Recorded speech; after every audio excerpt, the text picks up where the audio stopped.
Want your own personalized feed logic in Bluesky? Here's how to add or create custom algorithms. In Bluesky, custom algorithms are delivered through custom feeds.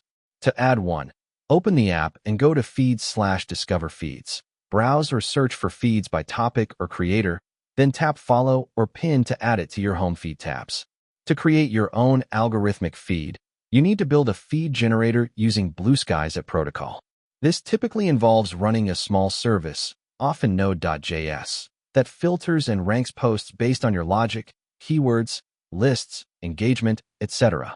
Register your feed generator in the Bluesky developer tools, provide a name, description, and endpoint, then publish it.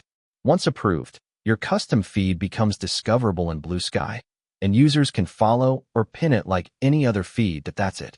You can now add or create custom Bluesky feeds. Thank you for watching, and see you on my next video.